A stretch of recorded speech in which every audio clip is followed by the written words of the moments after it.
Mis suegros me echaron de casa después de la muerte de mi esposa. Tras su repentina muerte, su familia se volvió contra mí, acusándome de avaricia y obligándome a abandonar la casa que ayudé a construir.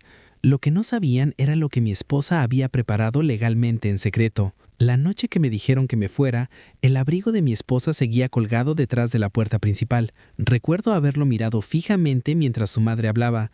Lana gris, un botón suelto en el cuello, aún con el ligero aroma de su perfume, lavanda y algo más cálido debajo. Hogar. No dejaba de pensar que si lo tocaba, si sentía la tela entre mis dedos, todo esto dejaría de ser real, pero no fue así. Daniel, dijo su madre, cruzando los brazos con fuerza, creemos que es mejor que empaques tus cosas. No levantó la voz, no hacía falta. Las palabras cayeron como muebles arrastrados por una habitación silenciosa, lentas, pesadas, imposibles de ignorar. Había enterrado a mi esposa 6 días antes. La casa seguía llena de guisos que no habíamos comido. Había tarjetas de condolencias, sin abrir sobre la mesa del comedor, con los bordes curvados. Había flores por todas partes, en la encimera, junto a las ventanas, incluso en el baño, marchitándose ligeramente como si ya estuvieran cansadas de fingir estar vivas. Y ahora, de pie en la sala que habíamos pintado juntos, su familia me decía que ya no pertenecía allí. Antes de todo esto, mi vida era sencilla, en el mejor sentido de la palabra. Emily y yo llevábamos 12 años casados, no el tipo de amor ruidoso y dramático que la gente publica en línea, sino algo más tranquilo. Compartíamos el café de la mañana en silencio, con las piernas tocándose bajo la mesa. Ella tarareaba mientras cocinaba, siempre olvidaba ponerle la tapa a la pasta de dientes. Estas eran las cosas que conformaban nuestros días. Compramos la casa hace 7 años, un modesto lugar de 2 plantas con escaleras que crujían y un patio trasero donde el césped nunca crecía uniformemente. Yo trabajaba como jefe de proyecto en una constructora. Emily era fisioterapeuta en una clínica local. No teníamos hijos, algo que solía dolernos más de lo que admitíamos, pero habíamos encontrado nuestro propio ritmo. Los fines de semana trabajábamos en la casa, juntos. Ella pintaba mientras yo arreglaba cosas mal y luego las volvía a arreglar. Una tarde, construí unas estanterías en la sala, ligeramente torcidas, y ella insistió en que las mantuviéramos así. Parecen humanas, dijo, sonriéndome desde el suelo, con la mejilla manchada de pintura. Su familia era complicada. Su madre, Linda, era de esas mujeres que hablaban en voz baja pero esperaban ser obedecidas. Su padre había fallecido años antes de que conociera a Emily, y en su ausencia, Linda se había vuelto más aguda y controladora. El hermano menor de Emily, Mark, vivía cerca y siempre parecía tener problemas económicos. Pedía dinero prestado a menudo, prometiendo devolverlo. Yo era educado, respetuoso. Aparecía en los cumpleaños y las fiestas. Arreglaba cosas en casa de Linda cuando me lo pedía, pero nunca fui realmente parte del círculo. Me toleraban, no me aceptaban. Emily la sabía. A veces me apretaba la mano por debajo de la mesa durante las cenas familiares, como si se disculpara sin palabras. «Déjalo pasar», susurraba de camino a casa. «No tienen mala intención, así son». Y le creí, porque amarla significaba aceptar a quienes la acompañaron. Hasta esa noche, todo se detuvo. Emily se desplomó en la cocina un martes por la noche, sin previo aviso, sin unas últimas palabras dramáticas. En un momento estaba cogiendo un vaso y al siguiente estaba en el suelo. Recuerdo el ruido que hizo su cabeza contra las baldosas, afilado, incorrecto. Los médicos dijeron que era un aneurisma, repentino. Nadie podría haber hecho nada. Lo dijeron con cariño, como si eso lo suavizara. Después de su muerte, el tiempo perdió su forma, los días se confundieron. Dormí con su sudadera, me sorprendí escuchando sus pasos en las escaleras. Seguía buscando mi teléfono para escribirle sobre cosas que ya no importaban. Su familia llegó casi de inmediato. Llenaron la casa de movimiento y decisiones. Linda se encargó de los preparativos del funeral sin preguntar. Mark revisó los papeles de Emily para ayudarla a organizar las cosas. No tuve energía para oponerme. Estaba agradecida, creo, o aturdida. Quizás ambas cosas. El funeral fue como una escena que vi a través de un cristal. La gente me abrazó, me dijeron lo fuerte que era, lo afortunado que había sido de tenerla. Alguien dijo, al menos no sufrió, y asentí, aunque no tenía ni idea de si era cierto.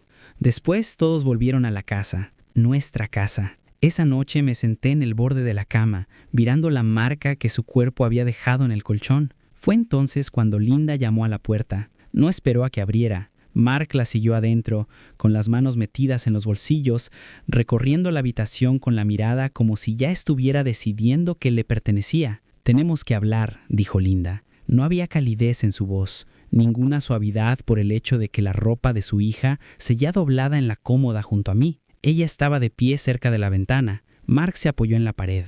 No se sentaron. «Esta casa», empezó Linda, «se compró con el dinero de Emily». Levanté la vista lentamente. «La compramos juntas». Linda ladeó la cabeza como hacía cuando creía que alguien estaba siendo deliberadamente estúpido. «Emily dio la mayor parte del depósito. Era la herencia de su padre. Eso no es...». Me detuve. Se me hizo un nudo en la garganta. «Nos casamos. Era nuestro». Mark se aclaró la garganta. «Mamá solo piensa que, dado todo, sería mejor que te alejaras un tiempo». «¿Alejarme?», repetí. Las palabras se sintieron irreales en mi boca. Linda volvió a cruzarse de brazos. «Eres joven, seguirás adelante, pero esta casa es parte de la familia de Emily, y francamente, Daniel, nos incomodaba que te quedaras aquí solo». Incómodo. Pensé en las noches que me quedaba despierto con Emily cuando estaba enferma, las mañanas que le preparaba el té, la forma en que habíamos elegido juntos los azulejos de la cocina. Pensé en el abrigo que aún colgaba junto a la puerta. «¿Estás diciendo que quieres que me vaya?», dije en voz baja. Linda me miró a los ojos. Sí, ahí estaba, limpio, simple, como si me pidiera que le devolviera algo prestado. No grité, no discutí, solo asentí lentamente, porque en ese momento la lucha se sentía más pesada que el dolor mismo. «De acuerdo», dije, pero mientras miraba alrededor de la habitación, las paredes que pintamos, la cama que compartimos, la vida que construimos, sentí algo en lo profundo de mi pecho. No era ira, todavía no, algo más frío. No me fui esa noche, no porque me mantuviera firme, ni porque ellos se rindieran. Me quedé porque Linda dijo: «Puedes tomarte unos días para arreglar las cosas», como si me estuviera haciendo un favor, como si fuera un invitado que se alargaba en lugar de un esposo durmiendo en su propia cama. Después de que se fueron, la casa se sintió diferente, no más vacía, solo observaba, como si cada pared ahora escuchara. Dormí en mi lado de la cama, acurrucado alrededor de su ausencia. En algún momento, antes del amanecer, me desperté con la mano sobre su almohada, mis dedos enredados en el hueco donde solía estar su cabeza. Recuerdo haber pensado, con mucha claridad, Emily no permitiría que esto pasara. Ese pensamiento se me quedó grabado. A la mañana siguiente preparé café por costumbre, 2 tazas. Tiré una por el fregadero al darme cuenta de lo que había hecho. El sonido del desagüe se sintió más fuerte de lo debido. Linda regresó alrededor del mediodía. Esta vez sola, recorrió la casa lentamente, recorriendo con la mirada los estantes, los marcos de fotos y los rincones. Se detuvo en la sala, mirando los estantes torcidos que yo había construido. «Emily siempre tuvo buen gusto», dijo. No respondí. «Hablé con un abogado», añadió con indiferencia, «solo para entender cómo están las cosas». Se me encogió el estómago. «¿Y?», dijo, alisándose la manga del cardigan. «Hay papeleo que revisar. Lo mejor es simplificar las cosas». «¿Simple para quién?», quise preguntar. Se dirigió al armario del pasillo, el que Emily guardaba documentos importantes. La seguí sin pensar. «Yo me encargo de eso», dije. Se giró, con una leve sonrisa. «No hace falta». Mark ya estaba organizando las cosas de Emily. Ese fue el primer momento en que lo sentí. Ni pena, ni conmoción, sospecha. Me di cuenta de que Mark había estado aquí tarde la noche anterior. Había oído cajones abrirse y cerrarse abajo mientras yo estaba despierta. Supuse que solo estaba inquieto, sufriendo a su manera. Ahora ya no estaba tan segura. Esa tarde recorrí la casa en silencio. No sabía exactamente qué buscaba, solo lo que me parecía extraño. El cajón del escritorio de Emily estaba medio vacío. La carpeta donde guardábamos los documentos de la hipoteca había desaparecido. También su libreta azul, la que usaba para listas, notas y cosas que quería recordar. Cuando le pregunté a Linda al respecto, hizo un gesto con la mano. «Mark tomó algunas cosas para hacer copias. No te preocupes», pero sí me preocupaba. Emily era muy organizada, lo etiquetaba todo. Odiaba que movieran los papeles sin ponerlos exactamente donde pertenecían. Solíamos bromear diciendo que si la casa se incendiaba, salvaría el archivador antes que nada, y ahora faltaban piezas de ese orden. Esa noche, después de que Linda se fuera, me senté a la mesa de la cocina con una de las tarjetas de condolencias aún sin abrir. Le di vueltas y vueltas en las manos, escuchando el zumbido del refrigerador, el tic-tac del reloj. La ausencia de Emily se sentía fuerte en el silencio. Intenté recordar si alguna vez habíamos hablado de esto, de qué pasaría si uno de nosotros muriera. Lo hicimos, una vez, brevemente. Durante la cena, ella dijo algo como, deberíamos preparar nuestros testamentos como es debido. Me reí, le dije que teníamos mucho tiempo. Me miró un buen rato y asintió. Aún así dijo, no quiero que las cosas se compliquen. En ese momento pensé que se refería a algo emocional. Ahora me lo pregunto. Al día siguiente, Mark apareció sin avisar. No me miró a los ojos. Fue directo a la sala y cogió una de las fotos enmarcadas del estante. Emily y yo en una ruta de senderismo, ambos con los ojos entrecerrados por el sol. ¿Sabes?, dijo, dándole vueltas al marco. Mamá solo intenta proteger lo que es suyo. Me paré frente a él. ¿Qué es suyo? Se encogió de hombros. Los bienes de Emily, la casa, sus ahorros. Era mi esposa, dije. Mark finalmente me miró. Su expresión no era de enfado. Era algo más cercano al enfado, como si estuviera siendo inoportuna. Eso no significa que te quedes con todo, dijo, sobre todo cuando mamá seguía aquí. Fue entonces cuando lo entendí. No se trataba solo de hablar de dolor, se trataba de control, de dinero, de asegurarme de no acabar con más de lo que creían que merecía. Después de que se fuera, entré al garaje y me senté en el coche con la puerta cerrada. No encendí el motor. Simplemente me quedé allí sentada, con las manos en el volante, respirando lentamente. Pensé en todas las veces que le había arreglado las cosas a Linda, todas las vacaciones que había pasado mordiéndome la lengua, todas las formas en que me había empequeñecido para mantener la paz. Y me di cuenta de algo más, algo que me dio escalofríos. Pensaban que era débil. Pensaban que el dolor me había vaciado lo suficiente como para que no les hiciera preguntas, que no mirara demasiado de cerca, que simplemente tomaría lo que me dieran y desaparecería en silencio. Esa noche no pude dormir. Me levanté y fui de nuevo al escritorio de Emily. Abrí todos los cajones. Revisé detrás de los libros, dentro de las carpetas. Nada. Entonces recordé la llave de repuesto. Emily había insistido en esconder una. No para emergencias, dijo, sino por si acaso. Nunca le había dicho a su familia dónde estaba, solo a mí. Salí, caminé hacia la parte trasera de la casa y me arrodillé junto a la piedra suelta cerca de la cerca. Me dolían las rodillas al apartarla. Dentro había una pequeña caja de metal. Mi corazón empezó a latir con fuerza. La llevé adentro y la puse sobre la encimera de la cocina. Me temblaban las manos al abrirla. Dentro había copias de documentos, prolijamente organizados, etiquetados con su letra, y justo encima estaba su testamento. Aún no lo leía. Me quedé mirando su letra, con un nudo en la garganta, el pecho dolorido con una mezcla de alivio y tristeza. Emily lo había planeado. Ella lo sabía. Me senté en la encimera de la cocina un buen rato.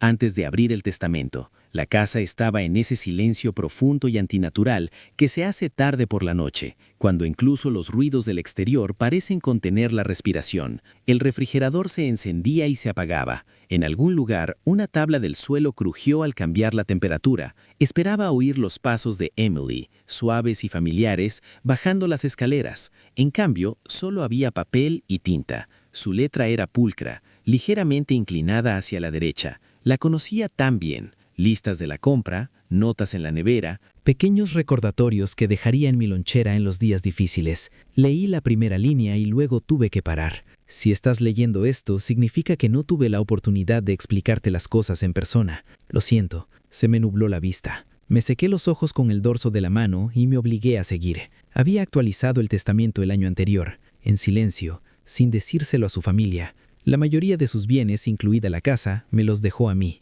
No porque no quisiera a su madre ni a su hermano, escribió, sino porque sabía cómo podían cambiar las cosas cuando había dinero de por medio. He visto cómo te tratan cuando creen que no estoy mirando, escribió. No dejaré que esa sea tu carga después de que me haya ido. Apreté los labios, con una opresión en el pecho. También había instrucciones claras. Si su familia lo impugnaba, se publicaría una carta que había escrito específicamente para explicar su decisión. Había nombres de testigos, fechas. Todo estaba legalmente a prueba. Sentí que algo dentro de mí se rompía. Dolor, sí, pero también algo más. Gratitud, protección, Amor contactándome incluso ahora. Emily lo sabía. A la mañana siguiente, Linda llamó. Tenemos que hablar de plazos, dijo. Mark encontró un lugar donde puedes quedarte temporalmente. Un amigo suyo. Facilitaría las cosas. No me voy, dije. Hubo una pausa en la línea. Una inhalación profunda. ¿Cómo dices? No me voy de casa, repetí con calma. Mi voz me sorprendió incluso a mí. No me temblaba. Esto se está poniendo desagradable, dijo Linda. Estamos tratando de ser razonables. Yo también. No tienes derecho. Sí lo tengo, dije. Legalmente. Silencio. Luego más frío. ¿De qué estás hablando? Encontré el testamento de Emily. Otra pausa. Más larga esta vez. Mark ya revisó sus papeles, dijo con cuidado. No había testamento. Sí lo hay, respondí. Y está muy claro. Su voz se tensó. Deberías llevar eso a un abogado. Deja que los profesionales se encarguen. Ya tengo cita, dije. Era mentira, pero la concerté rápidamente. Llamé a un abogado esa tarde, una mujer de ojos amables y una voz que no me apuraba. Leyó los documentos con atención, asintiendo al avanzar. Esto es sólido, dijo finalmente. Tu esposa fue muy meticulosa. Tragué saliva. Intentan echarme. No pueden, dijo simplemente. No legalmente. Y si lo intentan, nos encargaremos. Cuando Linda apareció más tarde esa noche, no estaba sola. Mark estaba detrás de ella, con la mandíbula apretada. Ambos parecían haber decidido ya cómo se desarrollaría la conversación. Solo queremos lo justo, dijo Linda de pie en la sala, mirando de nuevo a los estantes. Emily habría querido cuidar de su familia. Lo hizo, dije, dejando clara su voluntad. Mark se burló. ¿De verdad vas a hacer esto? ¿Luchar contra nosotros? No voy a luchar, dije. Estoy honrando a mi esposa. El rostro de Linda se endureció. No nos habría dejado fuera. No lo hizo, respondí, pero confiaba en mí. Les entregué copias del testamento. Mark lo examinó rápidamente. Su rostro se ensombrecía con cada línea.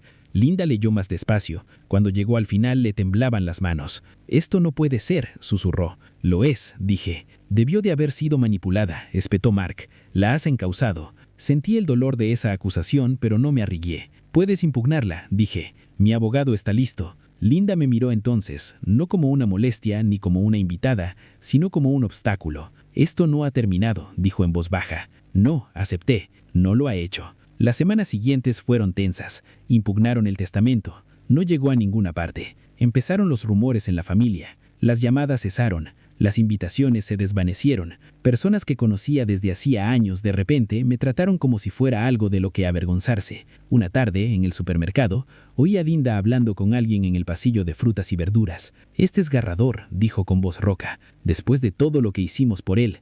Seguí caminando. La casa se sentía diferente ahora, pero no como antes. Empecé a abrir ventanas de nuevo, dejando entrar la luz. Arreglé la escalera suelta. Incluso ordené un poco los estantes de la sala y luego los volví a colocar como le gustaba a Emily. Una noche, mientras revisaba la caja metálica de nuevo, encontré algo que no había notado antes. Un sobre. Mi nombre. Dentro había una carta, breve, escrita a mano.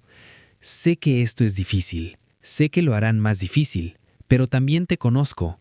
Te mantendrás firme con amabilidad. Y estarás bien. La doblé con cuidado y la sostuve contra mi pecho. Habían intentado borrarme. En cambio, revelaron exactamente por qué Emily había confiado tanto en mí. Las consecuencias no llegaron de golpe, llegaron silenciosamente, en miradas de reojo y conversaciones que se detenían al entrar en una habitación, en la gente que elegía asientos lejos de mí en el brunch conmemorativo que Linda insistió en organizar semanas después para cerrar el ciclo, como ella lo llamó. Casi no fui, pero algo dentro de mí necesitaba llevarlo a cabo. El brunch se celebró en un pequeño salón comunitario cerca de la iglesia. Manteles blancos, café en grandes dispensadores de plata. La foto de Emily estaba al frente, enmarcada en madera oscura. Sonreía con suavidad, familiaridad, como si observara todo con serena paciencia. Linda recibía a los invitados como un anfitrión que da la bienvenida a la compasión, con la mano presionada dramáticamente contra el pecho. Mark rondaba cerca, rígido y silencioso. Cuando entré, el ambiente cambió.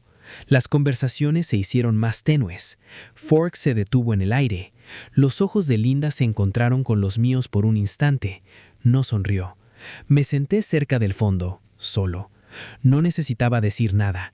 Para entonces, ya había suficiente gente con la historia. Los chismes familiares viajan más rápido que la verdad, pero siempre vuelven al final. Una mujer a la que apenas conocía, una prima lejana de Emily, estaba sentada a mi lado. Se inclinó ligeramente. «Lo siento», dijo en voz baja. «Esto debe ser mucho». Asentí. «Lo es». Dudó. Emily hablaba de ti a menudo. Era muy clara sobre lo mucho que significabas para ella.